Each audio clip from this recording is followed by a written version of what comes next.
The Rebel Capitalist Show. What worries me is this whole push towards censorship.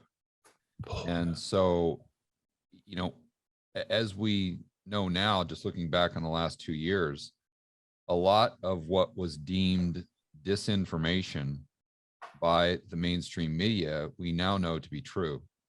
And moving forward, we've got Biden proposing this ministry of truth. Hopefully that isn't going anywhere, but that's the direction they want to take us. And I think it'll be not just with, we'll call it the surveillance sickness, not just with Russia, Ukraine, but also with freedom, liberty, and potentially financial education.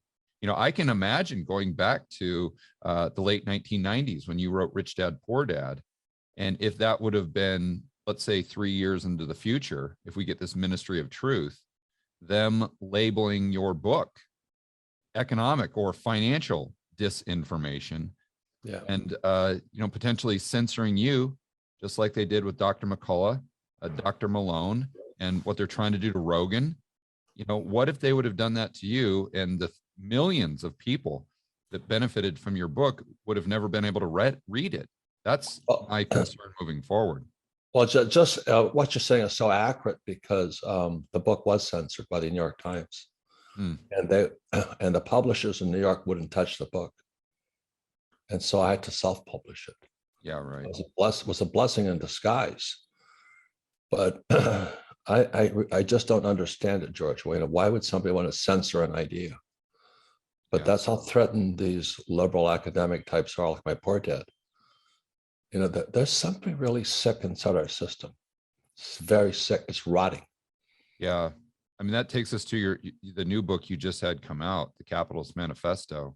And how did you publish that, Robert? Did you do it the traditional way, or did you do that one the same way you did Rich Dad, Poor Dad? Well, this is the book here. It's a Capitalist Manifesto, and the positioning statement says, how to counter communism taught in our schools. Yeah, right. By teaching capitalism in our homes. So Rich Dad, Poor Dad was the sales brochure for my board game Cash Flow. Right. And so this book here it is possibly the main reason I do all this work, is because the question I ask, what does school teach us about money? Nothing. Yeah. Go to school, get a job, save money, pay your taxes, buy a house, get out of debt, and invest for the long term in the stock market. I don't do any of that stuff. I refuse to. But to me, that's financial misinformation. Look at what's going to happen. The other book I wrote, 3 years ago, is called Who Stole My Pension? Yeah. And my prediction is my tinfoil hat, is they're going to wipe out my generation, the baby boom generation. When the market crashes, where the first generation was called defined contribution pension plan. Up to that, my parents' generation had defined benefit pension plan. So if I worked for, let's say, my father worked for Ford, let's say, if he did, he got a defined benefit, which is basically a paycheck for the rest of your life. But defined contribution, which kicked in 1974 under ERISA, Employee Retirement Insurance Act. When that kicked in, that led to the 401k. So 1974 was a year I was getting out of the Marine Corps, and I smelled another rat. What are they doing? Right. Because anytime that the government says Income Retirement Security Act, it's exactly the opposite. Yeah, right. That's what our good friend Ron Paul always says, right? That's what our good friend Ron Paul. Yeah. So anyway, that's why I wrote Capitalist Manifesto. And what happened was the repo market crashed on September 17th, 2019. Yeah. And the last time the repo market crashed, that's where the banks, everybody trades. It's like a pawn shop for bankers, I call it. Last time I had that happened was 2008. And I'm going, oh my God, it's coming again. And then COVID hit. I went, oh my God. So I saw these things in action. And the book I'm writing with James Rickards, he wrote Currency Wars and all that. And Jim worked with the CIA on currency games, war games with money. So the book Jim and I work on is called The Ravens, is how do you see the future? Right. So as soon as I saw these things line up, repo crashed to September 17, 2019, and COVID. And then my friend Trump, I've written 2 books with Trump, he gets taken down.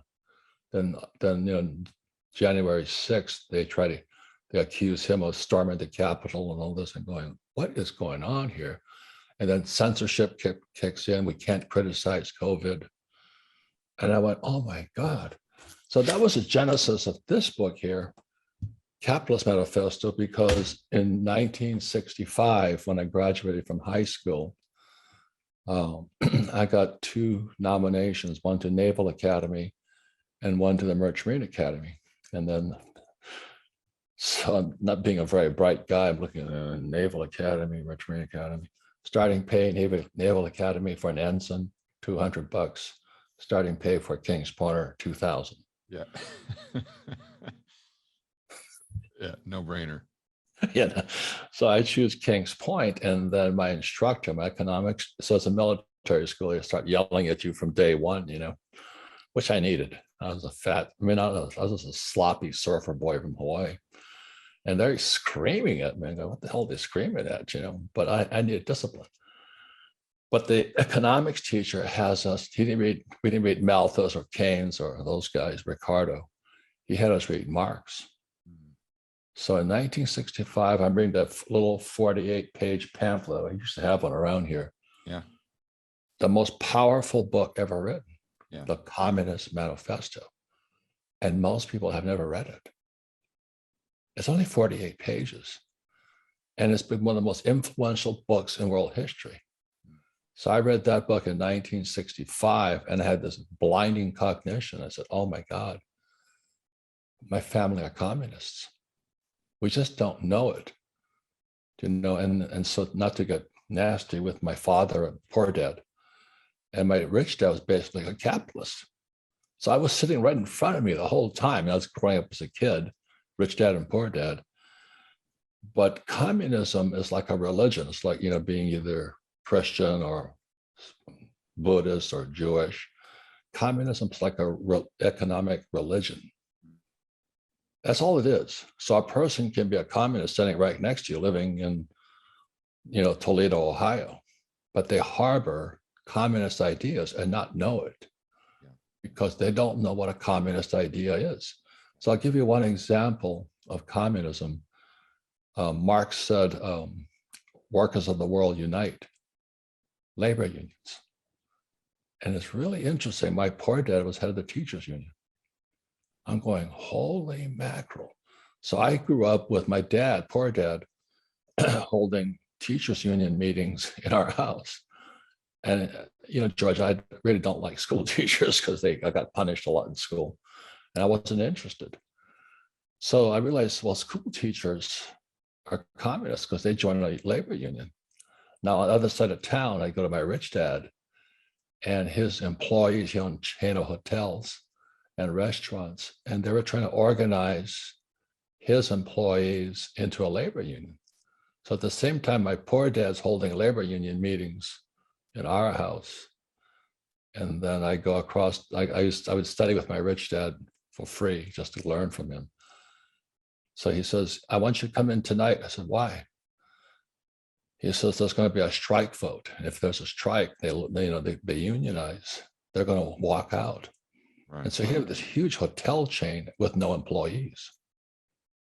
So at 16, I'm still in high school, and I'm manning the desk of the hotel, and they're scrambling. It's kind of like today looking for workers. Mm-hmm. Feel similar. And the strike vote came, and they lost by about 5 votes. So rich dad didn't go union. But when I came home, this is all memories coming back after I'm in school reading the Communist Manifesto, it's retrograding in time. My dad screams at me, poor dad says, how dare you break the picket line? You're a scab. What? I didn't even know what a scab was. It's like, I didn't know what a Karen was. I didn't know what a simp was. I was just, Yeah, I mean, you're 16 only years old. 16. You were only 16 then, weren't you? Yeah. Right. And then the next thing is in Manifesto is Marx's thing is the abolition of private property. Yeah, right. Now, my poor dad had nothing. We rented. He was the head of education, PhD. We couldn't afford a house, but Rich Dad took this land in Hilo, Hawaii, and he drilled septics into it, and he put up military Quonset huts, those half moon. And my dad, poor dad, went nuts. He says, there he is, a landlord, a slumlord. I'm going, what? He's mean. He takes advantages of people. I'm going, so here I'm fast forwarding into King's Point in 1965, reading the Communist Manifesto. I'm going, oh my God, that's my dad. Yeah, right. So this is the final thing. So what does Klaus Schwab say? With the Great Reset and You'll own COVID, nothing and you'll be happy. huh?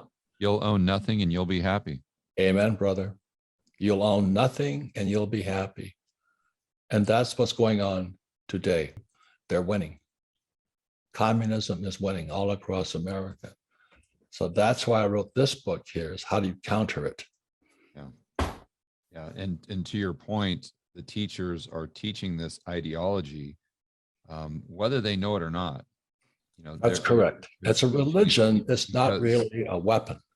And a lot of these teachers, they've never run a business.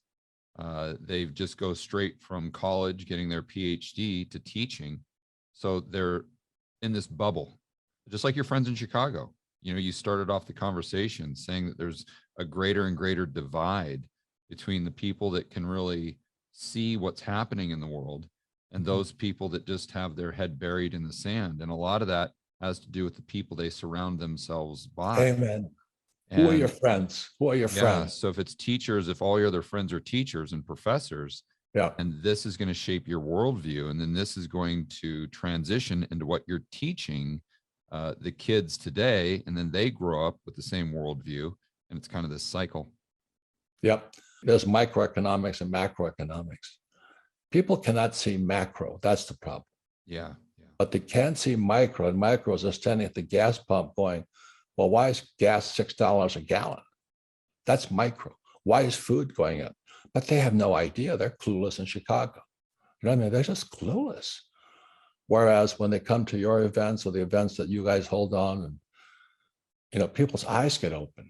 Just like I didn't know what a Karen or a simp was. Now I do. A little different topic, same concept, for sure.